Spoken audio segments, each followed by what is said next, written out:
नमस्कार दोस्तों। स्वागत है आपका हमारे इस मंच पर। आज हम इकोनॉमिक्स शुरू करने जा रहे हैं और इकोनॉमिक्स की श्रृंखला का ये पहला वीडियो होगा जिसके अंदर हम अर्थव्यवस्था की मौलिक अवधारणाओं के बारे में पढ़ेंगे। हम इस श्रृंखला में और आज के लेक्चर में क्या पढ़ने वाले हैं एक बार मैं आपको बता देता हूँ। आज हम अर्थशास्त्र और अर्थव्यवस्था इन दोनों के अंदर क्या अंतर है इसको देखेंगे।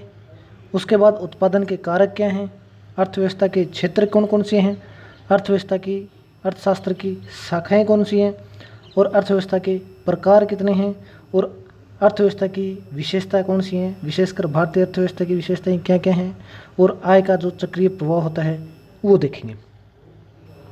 देखो, इस श्रृंखला के अंदर हम पूरी इकोनॉमिक्स कवर करने जा रहे हैं और हर रोज़ आपको एक एक वीडियो मिलता रहेगा। अगर ये श्रृंखला आपको पसंद आती है तो कृपया चैनल को सब्सक्राइब कर लेना और शेयर कर देना। अब शुरू करते हैं हम अपना लेक्चर। देखो, सबसे पहले मैं आपको एक तो अर्थशास्त्र और एक अर्थव्यवस्था, ये जो दो शब्द हैं जिनको इकोनॉमिक्स और इकोनॉमी, इकोनॉमिक्स किसको, अर्थशास्त्र को, इकोनॉमी अर्थव्यवस्था को बोलते हैं, इनके बारे में बता देता हूँ कि ये हैं क्या और फिर उसके बाद में आगे जो भी इसकी मौलिक अवधारणाएं हैं उनको पढ़ेंगे। सबसे पहले तो आप ये समझो कि ये कोई एक क्षेत्र है, एक कोई क्षेत्र है। इस क्षेत्र के अंदर क्या है, प्राकृतिक संसाधन है, प्राकृतिक संसाधन है इस क्षेत्र में। ये देश हो सकता है या फिर कोई एक राज्य हो सकता है, ठीक है। उस क्षेत्र के अंदर क्या है, प्राकृतिक संसाधन है और ये प्राकृतिक संसाधन क्या होते हैं, सीमित होते हैं। प्राकृतिक संसाधन क्या होते हैं, सीमित होते हैं और इस क्षेत्र के अंदर लोग रहते हैं और इन लोगों की जो आवश्यकताएं हैं या इच्छाएं हैं वो असीमित होती हैं। क्या होती हैं, असीमित होती हैं। इसका मतलब ये हो गया, संसाधन हमारे पास क्या है, सीमित, और इच्छाएं क्या हैं लोगों की, असीमित। तो इन सीमित संसाधनों से असीमित इच्छाओं की पूर्ति करने के लिए संसाधनों का प्रबंधन करना पड़ेगा। हमें क्या करना पड़ेगा, इन संसाधनों का प्रबंधन करना पड़ेगा ताकि सबकी इच्छाएं पूरी हो सके। इस प्रबंधन के लिए हमें अध्ययन करना पड़ता है, अध्ययन करना पड़ता है और कुछ सिद्धांत देने पड़ते हैं, सिद्धांत देने पड़ते हैं और उस सिद्धांत का जब हम व्यवहारिक उपयोग करते हैं, उस सिद्धांत का जब व्यवहारिक उपयोग करते हैं तो संसाधनों का आवंटन सुनिश्चित होता है, ठीक है।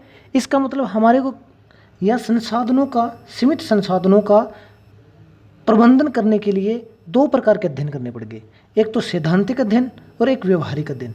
जब सैद्धांतिक अध्ययन की बात आती है तो वो अर्थशास्त्र के अंदर होता है, सैद्धांतिक अध्ययन अर्थशास्त्र के अंदर होता है। और जब उस अध्ययन को, उस प्रिंसिपल को उपयोग में लिया जाता है, व्यवहार में उपयोग में लिया जाता है तो वो अर्थव्यवस्था कहलाती है। बात समझ में आ गई। इसका मतलब ये हो गया, अर्थशास्त्र के अंदर तो हम सैद्धांतिक पक्ष को देखते हैं और अर्थव्यवस्था के अंदर हम व्यवहारिक पक्ष को देखते हैं, ठीक है। ये आपका अंतर था थोड़ा सा अर्थशास्त्र और अर्थव्यवस्था के अंदर। आगे और भी थोड़ा सा मैंने बता रखा है, इसको देख लेते हैं एक बार। देखो, अब क्या हुआ, मैंने ये बताया सीमित संसाधन है और इनसे असीमित इच्छाएं पूरी करने की कोशिश करता है मनुष्य, ठीक है। जब इन सीमित संसाधनों से अपनी इच्छाएं की पूर्ति करता है तो उसको कुछ आर्थिक क्रियाएं करनी पड़ती हैं। क्या करनी पड़ती हैं, आर्थिक क्रियाएं। आर्थिक क्रियाएं मतलब धन से संबंधित जो भी क्रियाएं हैं, और जितनी भी आर्थिक क्रियाएं वो धन से संबंधित होंगी, उत्पादन कर दिया, वितरण कर दिया, ये सब आर्थिक क्रियाएं हैं। जब इन आर्थिक क्रियाओं का सैद्धांतिक विवरण कहीं दिया जाता है तो वो अर्थशास्त्र कहलाती है, और जब इन आर्थिक क्रियाओं का व्यवहारिक अध्ययन किया जाता है तो वो अर्थव्यवस्था कहलाती है। तो मेरे हिसाब से आपको अर्थशास्त्र और अर्थव्यवस्था में पूरी तरह से क्लियर हो गया कि इनके अंदर क्या डिफरेंस है, अर्थशास्त्र और अर्थव्यवस्था में।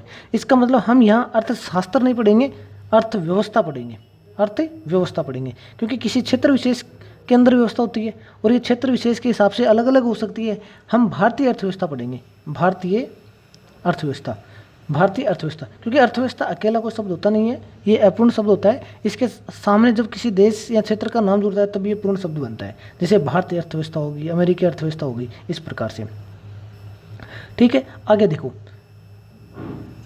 अब इन सब का हमारा उद्देश्य क्या है? अर्थशास्त्र का और अर्थव्यवस्था का उद्देश्य क्या है? इसका उद्देश्य है, हम ये अध्ययन क्यों कर रहे हैं? ये इसलिए कर रहे हैं कि हम संसाधनों का इष्टतम उपयोग कर सकें। हमारे पास जो सीमित संसाधन थे उसका हम इष्टतम उपयोग कर सकें। ठीक है, अब अर्थव्यवस्था एक अधूरा शब्द है, उसके आगे किसी देश का नाम जोड़ना पड़ता है, जैसे भारतीय अर्थव्यवस्था, चीनी अर्थव्यवस्था, मैंने पहले बता दिया आपको। और दूसरा जो बिंदु है, ये किसी देश की अर्थव्यवस्था की प्रमुख समस्याएं क्या क्या होती है।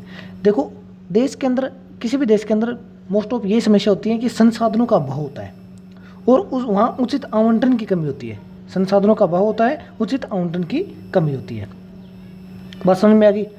अब हमारा आज हम बेसिक पढ़ रहे हैं, इकोनॉमिक के जो बेसिक पॉइंट है वही पढ़ रहे हैं। अब अर्थव्यवस्था के अंदर उत्पादन होता है, और उत्पादन के क्या होते हैं? कुछ कारक होते हैं। उत्पादन के क्या हैं? कुछ कारक होते हैं, मतलब वे कारक जो उत्पादन की प्रक्रिया में सहायक होते हैं, मतलब उत्पादन प्रक्रिया उनसे संपन्न होते हैं या सहायक होते हैं। और ये उत्पादन के कारक कितने हैं? 4 उत्पादन के कारक हैं। कौन कौन से हैं? भूमि है, पूंजी है, श्रम है और उद्यमशीलता है। भूमि क्या है? जो जमीन है, जैसे जमीन है। पूंजी बताएंगे हम अभी आगे। श्रम, उद्यमशीलता, ये हम आगे चर्चा कर लेते हैं आगे थोड़ी। देखो इसी में यहाँ हम उत्पादन के कारक देख रहे हैं, और उत्पादन के कारक का मतलब समझेंगे, और उस उत्पादन के कारक के बदले में क्या मिलता है वो देखेंगे, और भारत के संदर्भ में उसकी स्थिति देखेंगे कि भारत में वो है या नहीं है, ये देखेंगे। सबसे पहला उत्पादन का कारक था भूमि। क्या था? भूमि। भूमि क्या है? प्राकृतिक संसाधन एक। ठीक है, उत्पादन में प्रयुक्त होता है और प्राकृतिक संसाधन है। इसके बदले में क्या मिलता है? किराया मिलता है, और भारत में ये उपलब्ध है, भारत में इसकी कमी नहीं है। अगला जो कारक था वो पूंजी था। पूंजी का मतलब है कोई तकनीक या फिर धन। अगर आपके पास एक मशीन है तो वो भी पूंजी है। आपके पास अगर पैसे हैं, मान लो 1000 रुपये हैं, तो वो भी एक पूंजी है। ठीक है, इस पूंजी का क्या मिलता है? ब्याज मिलता है। अगर कोई उत्पादन प्रक्रिया के अंदर पूंजी लगाएगा तो उस पूंजी का उसको क्या मिलेगा? ब्याज मिलेगा। भारत में इसका अभाव है। भारत में इसका क्या है? अभाव है। और तीसरा जो कारक है वो श्रम है। श्रम का मतलब मानवीय शरीर के द्वारा या फिर मानव के मस्तिष्क के द्वारा जो क्रिया की जाती है वो श्रम में शामिल होती है। मतलब उत्पादन करने के लिए मानव को मेहनत करनी पड़ेगी, मानव को कुछ श्रम करना पड़ेगा, और मानव को अपने मस्तिष्क का उपयोग करना पड़ेगा। यही क्या कहलाती है? श्रम कहलाती है। श्रम के बदले में क्या मिलती है? हमें मजदूरी मिलती है। कोई भी श्रम करेगा तो उसको मजदूरी दी जाती है, और ये भी भारत में उपलब्ध है। श्रम की हमारे यहाँ कमी नहीं है। हो सकता है कुशल श्रमिकों की कमी है, लेकिन श्रम की कमी नहीं है हमारे यहाँ। ठीक है, अगला जो कारक है वो है उद्यमशीलता। उद्यमशीलता का मतलब ये होता है व्यक्ति की जोखिम लेने की क्षमता या इच्छा। व्यक्ति की जोखिम लेने की क्षमता या इच्छा। उद्यमशीलता का मतलब आप ऐसे समझो कि कोई व्यक्ति उत्पादन प्रक्रिया के अंदर शामिल होना चाहता है या फिर उत्पादन प्रक्रिया शुरू करना चाहता है, तो उसके अंदर वो इच्छा शक्ति तो होनी चाहिए। उसके अंदर वो इच्छा शक्ति होनी चाहिए। अगर उसके अंदर वो इच्छा शक्ति है, उत्पादन प्रक्रिया में शामिल होने की इच्छा शक्ति है, चाहे वो भूमि दे रहा है, चाहे वो पूंजी लगा रहा है, चाहे वो स्टार्ट करने की बात कर रहा है, तो जब वो इच्छा शक्ति होती है व्यक्ति की, और वही कहलाती है उद्यमशीलता। वो क्या कहलाती है? उद्यमशीलता कहलाती है। इस उद्यमशीलता के बदले में व्यक्ति को लाभ मिलता है। अगर आपने कोई बिजनेस शुरू किया है तो उसके बदले में जो लाभ होगा वही तो मिलेगा आपको, और आपने बिजनेस शुरू किया, ये आपकी उद्यमशीलता है। आपके अंदर इच्छा थी बिजनेस शुरू करने की, ये आपकी उद्यमशीलता कहलाएगी। और भारत के अंदर इसका अभाव है। भारत में इसका क्या है? अभाव है।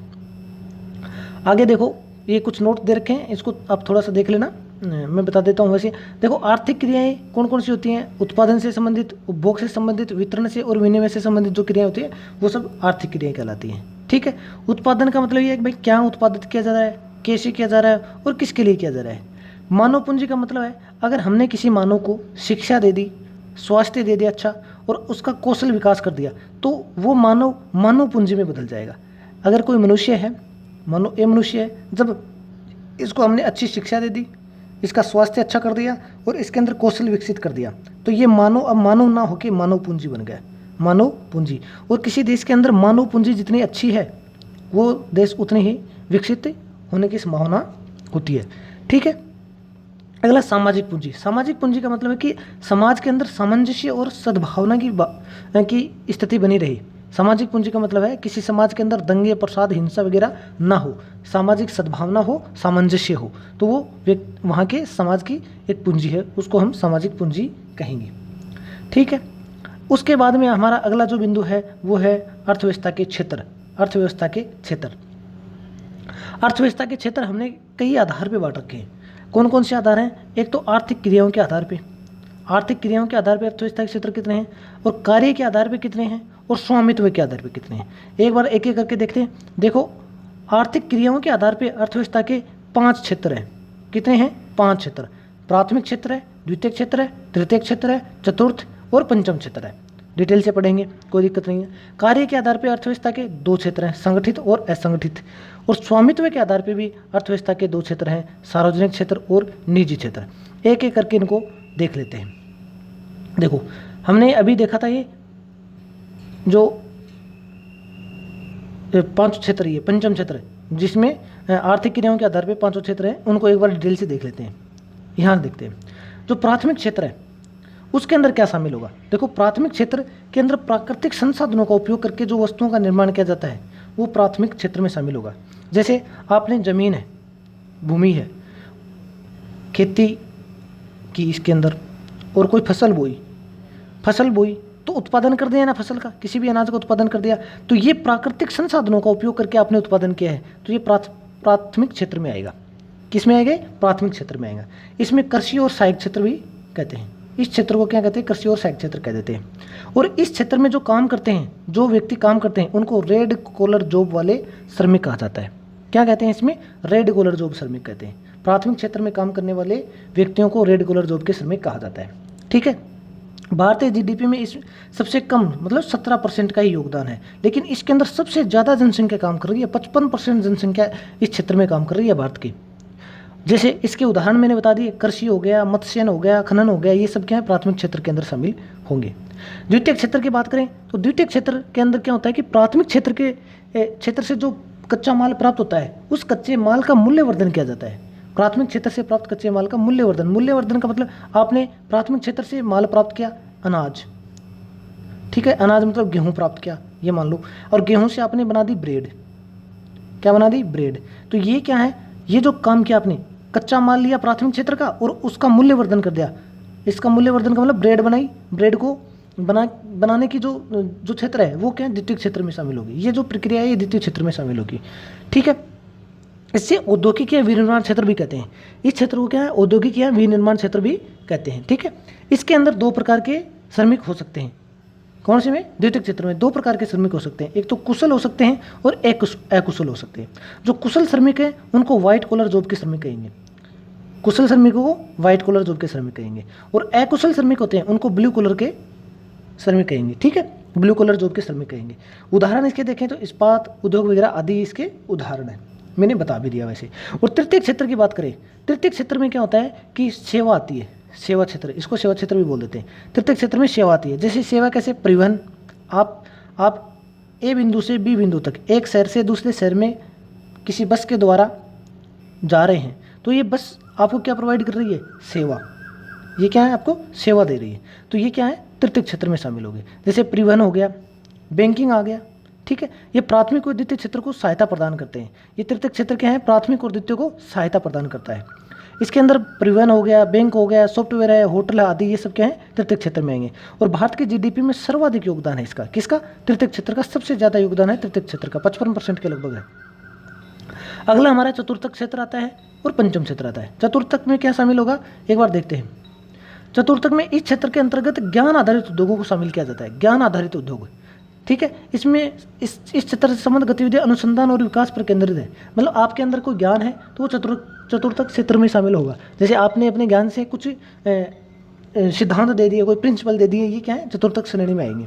और पंचम क्षेत्र का मतलब है इसके अंतर्गत उच्चतम और उच्च स्तर की नीतियों के निर्धारण और निर्णय प्रक्रियाओं से संबंधित गतिविधियों को शामिल किया जाता है। मतलब हाई लेवल के जो नीतियां बनाते हैं किसी भी क्षेत्र के अंदर, वो पंचम क्षेत्र में शामिल होंगे।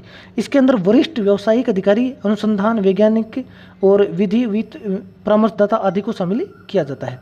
और इस क्षेत्र के जो लोग हैं उनको गोल्ड कॉलर जॉब के श्रमिक कहा जाता है। जैसे आपके हमारे यहाँ पे देख लेते हैं, इंडिया की जो टॉप मोस्ट नीति निर्माता होते हैं जैसे प्राइम मिनिस्टर वगैरह, ये क्या है, पंचम क्षेत्र में आएंगे। जैसे गोल्ड कॉलर के जॉब के अंतर्गत आते हैं। आपको पांचों क्षेत्र क्लियर हो गए होंगे। और अब आगे हम चलते हैं। देखो नेक्स्ट ये योगदान है कौन से सेक्टर का कितना योगदान था, उसके बाद में अभी चेंज हो गया, देख लेना बाद में। यहाँ देखो आप, ये जो नोट डला है इसमें, भारतीय अर्थव्यवस्था 1947 में कृषि आधारित अर्थव्यवस्था थी। 1947 में क्या थी, ये कृषि आधारित अर्थव्यवस्था थी।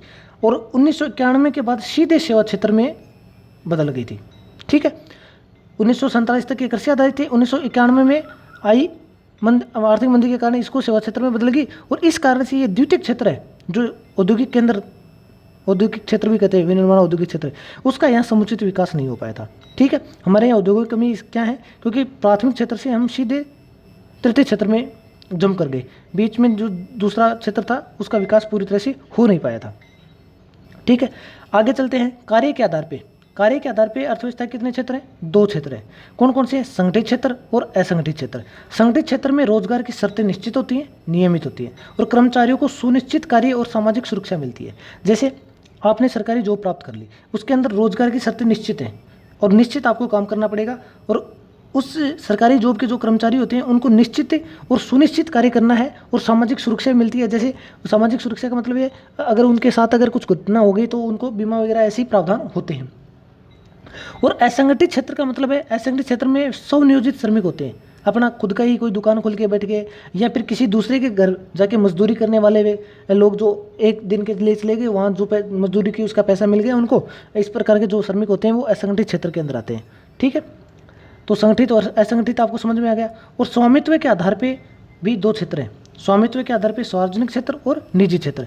सार्वजनिक का मतलब ये है कि सरकार की 50% से ज़्यादा हिस्सेदारी अगर है तो वो सार्वजनिक क्षेत्र में आएगा, और 50% से कम है तो वो निजी क्षेत्र में आएगा। ठीक है, उसके बाद में हम आगे चलते हैं, थोड़ा सा और अर्थशास्त्र की शाखाएँ देखते हैं। अर्थशास्त्र की शाखाएँ, अर्थशास्त्र की 2 शाखाएँ हैं, एक तो व्यष्टि अर्थशास्त्र, एक समष्टि अर्थशास्त्र। व्यष्टि अर्थशास्त्र और समष्टि अर्थशास्त्र। व्यष्टि का मतलब है व्यक्तिगत स्तर पर, व्यक्तिगत स्तर पर किसी आर्थिक गतिविधियों की अध्ययन करना व्यष्टि अर्थशास्त्र के अंतर्गत आएगा। और समष्टि का मतलब सामूहिक स्तर पर अध्ययन करना समष्टि अर्थशास्त्र में आएगा। इसका मतलब आप ये समझो, ऐसे समझो जैसे मानो ये पूरा क्षेत्र है, ये कोई पूरा क्षेत्र है, इस क्षेत्र के अंदर ये कोई कंपनी है, ये कोई कंपनी है, ये कोई परिवार है, ये कोई दूसरी कंपनी है, इस प्रकार से ऐसे कुछ है। अगर हम सिर्फ इस कंपनी, एक कंपनी, किसी भी कंपनी, चाहे ये हो, ये हो, ये हो, कोई भी हो, इस कंपनी की आर्थिक गतिविधियों का अध्ययन कर रहे हैं तो वो आएगा व्यष्टि अर्थशास्त्र के अंदर। तो इस कंपनी या फिर ये व्यक्ति कोई भी हो सकता है, व्यक्ति हो सकता है, कंपनी एक हो सकता है। ठीक है, इसका अगर आर्थिक गतिविधियों का अध्ययन कर रहे हैं तो वो व्यष्टि अर्थशास्त्र में आएगा। और इसका अध्ययन करने के लिए हमें क्या करना पड़ेगा, इसकी मांग को देखना पड़ेगा, इसकी आपूर्ति को देखना पड़ेगा, और उसकी व्यक्तिगत आय को देखना पड़ेगा। तो व्यष्टि अर्थशास्त्र के अंदर किस चीज़ का अध्ययन किया जाता है, व्यक्तिगत स्तर पे मांग, आपूर्ति और व्यक्तिगत आय की। और सामूहिक का मतलब ये, समष्टि अर्थशास्त्र का मतलब ये पूरी अर्थ क्षेत्र है, उस पूरी इस क्षेत्र के अंदर क्या है, ये कोई कंपनी, ये कंपनी, ये कंपनी, ये परिवार है कोई, ये इस प्रकार से परिवार है। और इन सब का जब अध्ययन करते हैं, इन सब के सम्मिलित रूप से अध्ययन करते हैं, इनकी मांग और आपूर्ति या इनके आर्थिक गतिविधियों का उत्पादन और वितरण का, इन सब का अध्ययन करते हैं, तो वो आएगा समष्टि अर्थशास्त्र के अंदर। किस में आएगा वो, समष्टि अर्थशास्त्र में। इसमें क्या करते हैं हम, कुल मांग का, कुल आपूर्ति का और राष्ट्रीय आय का अध्ययन करते हैं। ठीक है, व्यष्टि और समष्टि आपको समझ में आ गया, तो हम आगे चलते हैं। देखो व्यष्टि अर्थशास्त्र के प्रमुख घटक कौन कौन से हैं, यहाँ हम क्या अध्ययन करेंगे, एक व्यक्ति का, एक कंपनी का, एक व्यक्ति या फिर एक कंपनी का, तो उपभोक्ता व्यवहार, उस व्यक्ति या उस उपभोक्ता का व्यवहार देखेंगे, तो उससे उपभोक्ता व्यवहार सिद्धांत कहते हैं। इसमें अध्ययन किया जाता है कि किस प्रकार उपभोक्ता अपनी आय को विभिन्न घटकों में आवंटित करता है ताकि अधिकाधिक उसको सुख या संतुष्टि अर्जित हो सके। दूसरा हम उत्पादक व्यवहार सिद्धांत देखते हैं। कोई उत्पादक भी हो सकता है ना, एक व्यष्टि के अंदर एक उत्पादक भी हो सकता है, उसका भी देख रहे हैं हम। तो उसके अंतर्गत यह अध्ययन किया जाता है कि किस प्रकार एक उत्पादक ये विचार करता है कि किस प्रकार का वस्तु उत्पादित किया जाए और कितना किया जाए। ठीक है, कीमत सिद्धांत का मतलब ये वास्तव में ये व्यष्टि अर्थशास्त्र का सबसे महत्वपूर्ण घटक है। इसके अंदर यह अध्ययन किया जाता है कि बाजार में वस्तुओं की कीमत किस प्रकार से निर्धारित होती है। इसमें यह देखते हैं कि बाजार में वस्तुओं की कीमत है वो कैसे निर्धारित हो रही है। उसके बाद में हम समष्टि अर्थशास्त्र के कुछ घटक देख लेते हैं। इसके अंदर हम किस चीज़ का अध्ययन करते हैं समष्टि के अंदर, राजकोषीय नीति का, संतुलित उत्पाद और रोजगार से संबंधित सिद्धांतों का, मौद्रिक नीति का, मुद्रास्फीति और अपस्फीति का, सरकारी बजट का, मुद्रा आपूर्ति और साख सर्जन का, विनिमय दर भुगतान संतुलन, इन सबको हम आगे डिटेल से पढ़ेंगे। ये क्या है, राजकोषीय नीति, मौद्रिक नीति, मुद्रास्फीति, सरकारी बजट, ये क्या है, सब आगे हम डिटेल से पढ़ेंगे। अभी आप इसको थोड़ा स्किप कर सकते हैं। आगे चलें तो हम देखो अर्थव्यवस्था के प्रकार देखेंगे। अर्थव्यवस्था के कितने प्रकार हैं, तो अर्थव्यवस्था के प्रकार के कई आधार हैं। उन आधारों के आधार पे हमने अर्थव्यवस्था के कई प्रकार बांट रखे। तो सबसे पहला आधार हम ये देखते हैं कि विश्व के साथ अंतर संबंधों के आधार पे अर्थव्यवस्था के कितने प्रकार हैं। इसके आधार पे अर्थव्यवस्था दो प्रकार की है, खुली अर्थव्यवस्था और बंद अर्थव्यवस्था, खुली और बंद अर्थव्यवस्था। और विकास के आधार पे अर्थव्यवस्था को देखें तो विकास के आधार पे विकसित अर्थव्यवस्था, विकासशील और अल्प विकसित, मतलब तीन प्रकार है अर्थव्यवस्था के विकास के आधार पे।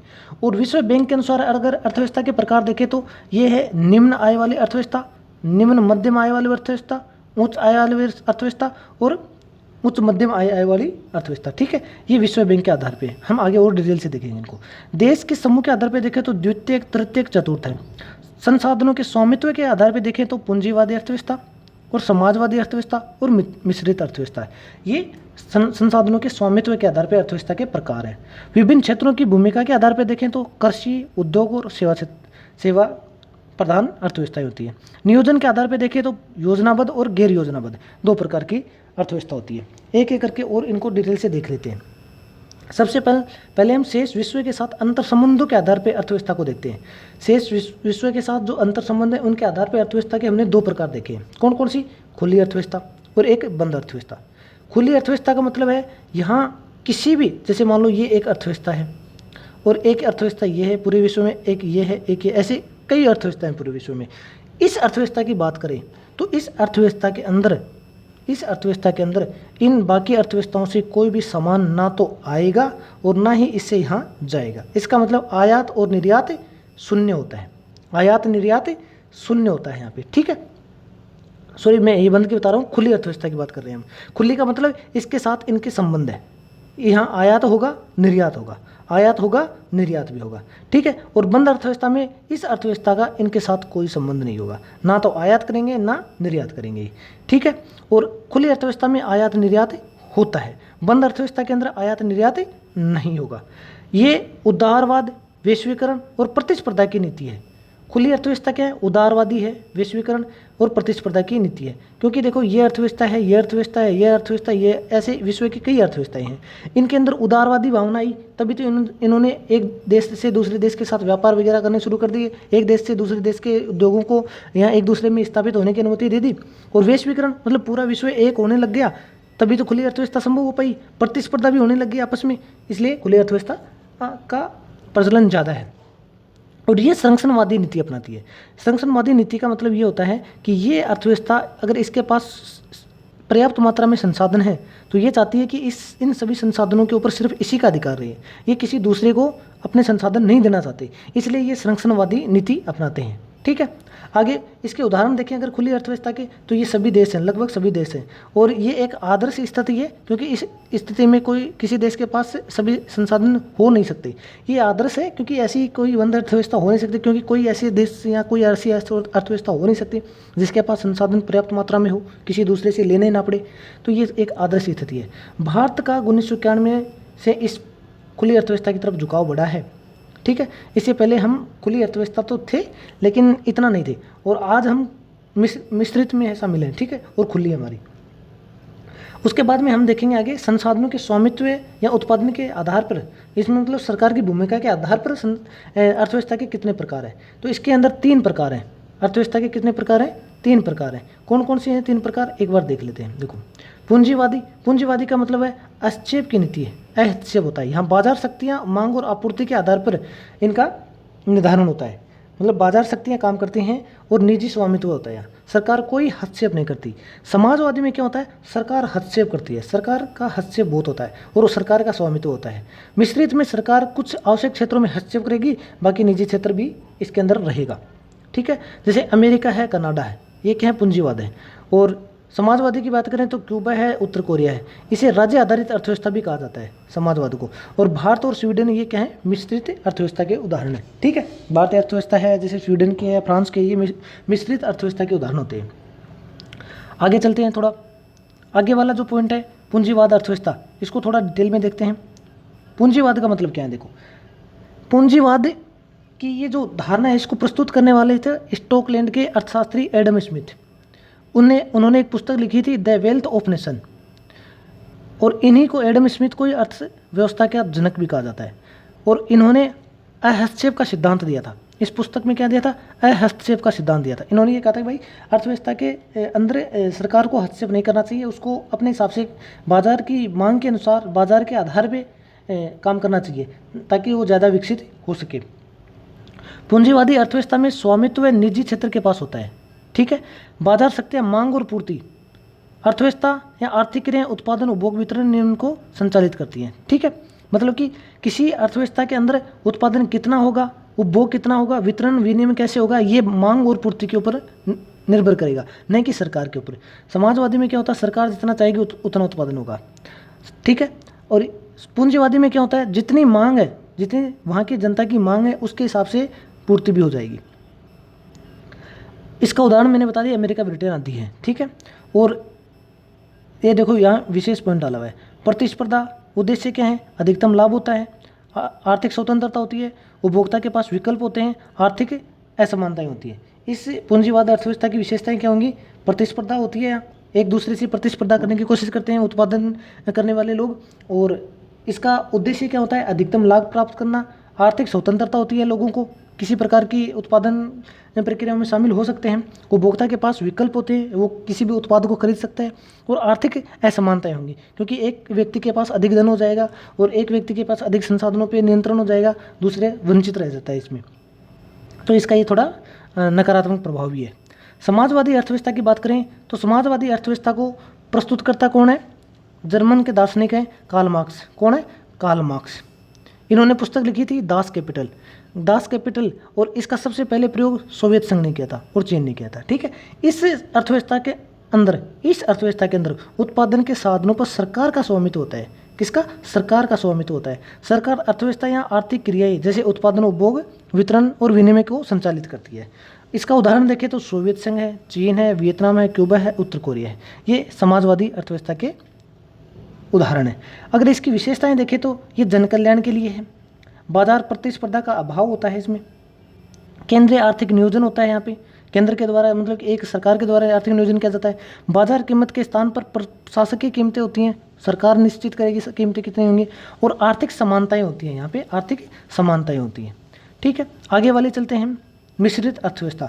मिश्रित अर्थव्यवस्था को प्रस्तुत करने वाले कौन है, जॉन मेनार्ड किंग्स। इन्होंने पुस्तक लिखी थी general theory of employment, interest and winning. कारण क्या है, 1929 में एक वैश्विक महामंदी आई थी, उस कारण से इन्होंने इस दोनों का, पूंजीवाद और समाजवाद, इन दोनों का मिश्रित रूप प्रस्तुत किया था। ये पूंजीवादी और तथा राज्य आधारित अर्थव्यवस्था का मिश्रित रूप है। उदाहरण अगर देखें तो इसके भारत है, मलेशिया है, नॉर्वे है, ये सब इसके मिश्रित अर्थव्यवस्था के उदाहरण हैं। इसकी विशेषता जन कल्याण भी होगा और कल्याणकारी राज्य भी रहेगा, आर्थिक नियोजन होगा अच्छा, सामाजिक न्याय भी होगा और प्रतिस्पर्धा भी पर्याप्त मात्रा में रहती है। उसके आगे वाला जो बिंदु है, विकास की विभिन्न अवस्थाओं के आधार पर हमने अर्थव्यवस्था के कितने प्रकार हैं वो देखने हैं। विकसित अर्थव्यवस्था होती है पहली, विकसित अर्थव्यवस्था, विकासशील और अल्प विकसित। जो विकसित अर्थव्यवस्था है वो अत्यधिक औद्योगिक विकास, यहाँ अत्यधिक औद्योगिक विकास हो चुका है इसलिए इनको विकसित कह रहे हैं। अधिक प्रति व्यक्ति आय होती है, उच्च तकनीकी ज्ञान होता है, जैसे यूके है, ऑस्ट्रेलिया है। इसके अंदर क्या है कि अत्यधिक औद्योगिक विकास हो चुका है, अधिक प्रति व्यक्ति आय होगी, उच्च तकनीक का ज्ञान होगा, और इसके उदाहरण यूके है, ऑस्ट्रेलिया है। विकासशील का मतलब औद्योगिकरण की जो प्रक्रिया है वो देर से प्रारंभ हुई है और चल रही है। निम्न प्रति व्यक्ति आय है, निम्न तकनीक है, अधोसंरचना का मतलब जो इंफ्रास्ट्रक्चर है उसका अभाव है। भारत और मलेशिया इसके उदाहरण है। अल्प विकसित की बात करें तो विकास की आरंभिक अवस्था है, यहाँ विकास शुरू ही हुआ है, जैसे नाइजर है, चाड है आदि, ये क्या है, अल्प विकसित है। उसके बाद में विश्व बैंक के आधार पे अर्थव्यवस्था के कितने प्रकार हैं वो देख लो एक बार। इसके अंदर उन्होंने बताया था निम्न आय, जो जिसकी आय $1036 से कम है, निम्न मध्यम आय वाले जो $1036 से $4045 के बीच में आय वाले हैं, उच्च मध्यम आय वाले इतनी आय वाले, और उच्च आय वाले, ये इस प्रकार से क्या है, विश्व बैंक के आधार पर अर्थव्यवस्थाओं के प्रकार हैं। ठीक है, भारत $2120 के साथ निम्न मध्यम आय वाली श्रेणी में शामिल है। किसमें है, निम्न मध्यम आय वाली श्रेणी में शामिल है। आगे देखते हैं विभिन्न क्षेत्रों की भूमिका के आधार पर अर्थव्यवस्था के कितने प्रकार हैं। देखो इसके अंदर कृषि आधारित अर्थव्यवस्था है, उद्योग आधारित अर्थव्यवस्था है और सेवा आधारित अर्थव्यवस्था। कृषि आधारित की बात करें तो प्राथमिक क्षेत्र का योगदान यहाँ 50% से ज़्यादा, और इसी अनुपात में लोगों की निर्भरता भी होगी। कृषि आधारित मतलब है इसके अंदर 50% से ज़्यादा कृषि का योगदान हो और लोग भी इसमें इसी अनुपात में निर्भर रहें। ठीक है, द्वितीय क्षेत्र का 50% से ज़्यादा, उद्योग आधारित मतलब द्वितीय क्षेत्र का 50% से ज़्यादा योगदान हो और लोग भी इसी अनुपात में इसमें काम करें। और तृतीय क्षेत्र का मतलब सेवा आधारित मतलब तृतीय क्षेत्र का योगदान 50% से ज़्यादा हो, तो इसको तृतीय क्षेत्र सेवा आधारित से अर्थव्यवस्था कहेंगे। अब उसके बाद में आगे चलते हैं। देखो ये नोट डाला है, इसको देख लेना आप, मैं पढ़ देता हूँ जल्दी से। धातुओं की विश्व की विकसित देशों की अर्थव्यवस्था चरणबद्ध तरीके से आगे बढ़ी, अर्थात कृषि के बाद औद्योगिक विकास की दिशा में बढ़ते और उसके बाद सेवा क्षेत्र की तरफ अग्रसर हुए विकास की इस प्रक्रिया के वृद्धि के चरण के रूप में जाना गया। अगर भारतीय अर्थव्यवस्था की बात करें तो यहाँ पर दूसरा चरण आया नहीं, मतलब यहाँ हमारा जो दूसरा चरण औद्योगिक विकास वाला वो नहीं आया। तीसरे चरण में दस्तक दे, यदि कुल मिलाकर कहा जाए तो भारत में इन चरणों के साम्यता नहीं देखी जा सकती। कारण क्या था इसके, ये मतलब भारत में दूसरा चरण क्यों नहीं आया, कृषि से सीधा सेवा क्षेत्र में चला गया, इसके कारण क्या थे। आज़ादी के बाद सही तरह से मिश्रित अर्थव्यवस्था के निर्माण में कमी आई। प्रारंभिक वर्षों में सामाजिक और समाजवादी झुकाव से निजी उद्यमिता का हतोत्साहन हुआ, मतलब निजी उद्यमिता को हतोत्साहित किया गया था। और 1991 के बाद सस्ते श्रम के कारण, ठीक है। अब देखो आगे हम देश का अन्य वर्गीकरण करते हैं। पहली दुनिया के देश, ये देशों का वर्गीकरण है, कोई ज़्यादा खास नहीं है, वैसे देख लेना। पहली दुनिया के देश पूंजीवादी अर्थव्यवस्था वाले देश जैसे अमेरिका है। दूसरी दुनिया के देश समाजवादी राज्य अर्थव्यवस्था वाले देश जैसे पूर्व यूएसएसआर थे। तीसरी दुनिया वाले देश तीसरे विश्व युद्ध के बाद स्वतंत्र हुए मिश्रित अर्थव्यवस्था वाले भारत वगैरह जैसे। चौथी दुनिया के देश ऐसे देश जिनकी विकास यात्रा अब शुरू नहीं हुई, जैसे युगांडा है, रवांडा है। और उभरती अर्थव्यवस्था जैसे तेजी से विकसित होती विकासशील अर्थव्यवस्था जैसे भारत और चीन है, ये हैं। उसके बाद में हम चलते हैं भारतीय अर्थव्यवस्था की विशेषताओं की बात करते हैं। भारतीय अर्थव्यवस्था की क्या क्या विशेषताएं हैं ये देखते हैं। देखो भारतीय अर्थव्यवस्था खुली, मिश्रित और कृषि प्रधान अर्थव्यवस्था है।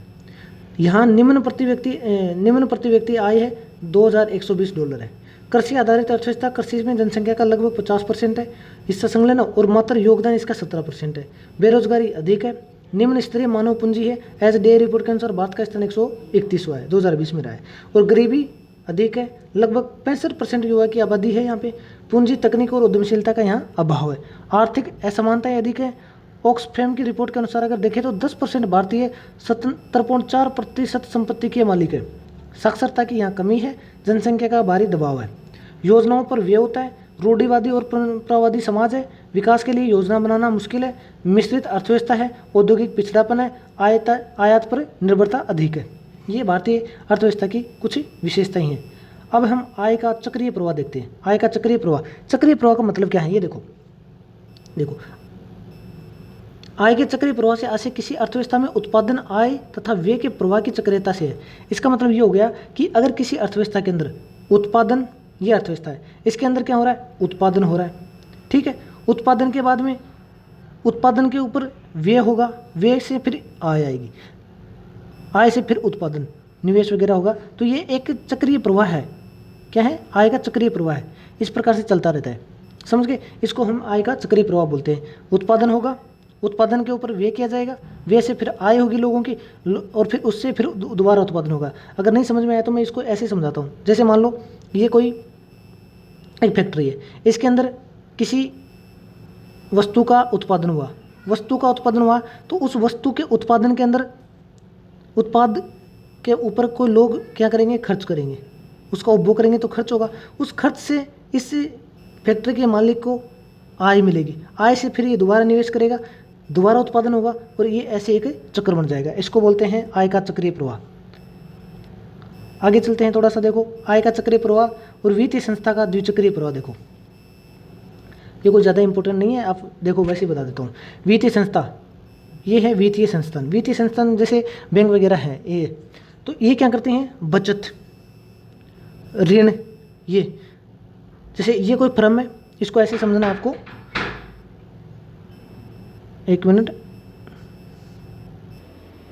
देखो आय का चक्रीय प्रवाह और वित्तीय संस्था का द्विचक्रीय प्रवाह पढ़ रहे हैं। ये आपकी कोई वित्तीय संस्थान है, ये आपकी कोई वित्तीय संस्थान है, ये वाली कोई बैंक वगैरह मान लो, ये कोई एक आपका परिवार है, ये कोई फर्म है, ठीक है। अब यहाँ क्या होता है, देखो परिवार के पास जो बचत होती है वो क्या करते हैं, बैंक में जमा करवाते हैं। तो बचत यहाँ बैंक में जमा करवाएंगे। अगर परिवार को आवश्यकता है तो बैंकों से लोन लेंगे, बैंकों से लोन लेंगे। इसी प्रकार अगर फर्म के पास कोई बचत है तो वो क्या बैंकों में जमा करेंगे, वित्तीय संस्थाओं में जमा करवा देते हैं। अगर इनको ज़रूरत है तो ये लोन लेते हैं, ठीक है, ऐसा होता है। अब उसके बाद क्या होता है, फर्म क्या करती है, किसी चीज़ का उत्पादन करती है, उत्पादन करके वो क्या करती है, उसका विक्रय करती है। उस विक्रय के ऊपर पारिवारिक क्षेत्र उसको खरीदता है, उसको खरीदता है तो वो उस उत्पाद पे उपभोग व्यय करता है, उसको उपभोग करने के लिए व्यय करता है, और वो व्यय, उपभोग व्यय है, ये फर्म की क्या होती है, आय होती है। फर्म की क्या होती है, आय होती है। इसका मतलब परिवार से देखो पैसा कहाँ चला गया, फर्म के पास चला गया, ठीक है।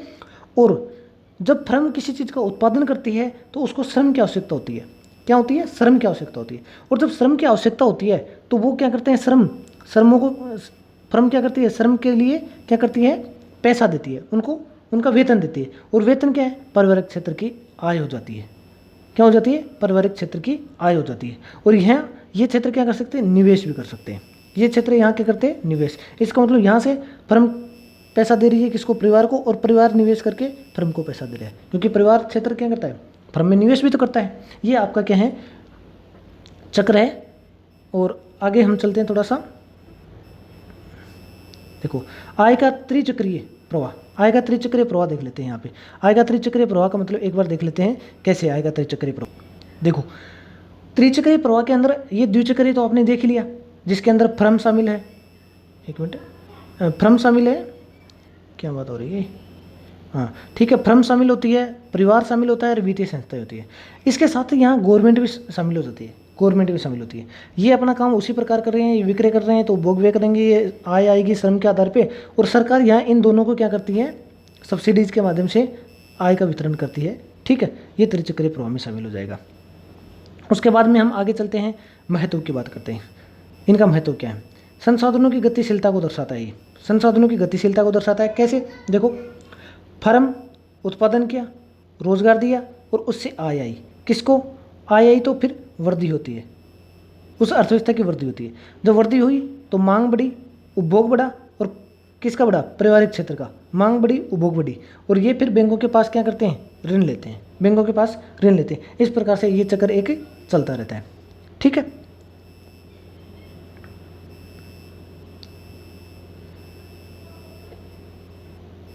बस अपना ये लेक्चर यहीं पे ख़त्म होता है, अगला क्लास जल्दी ही आने वाला है।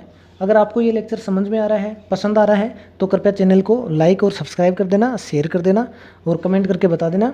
आपकी जो भी क्वेरी रहती है, किसी प्रकार का अगर क्वेश्चन रहता है आपके दिमाग में, तो आप कमेंट करके पूछ सकते हैं। धन्यवाद।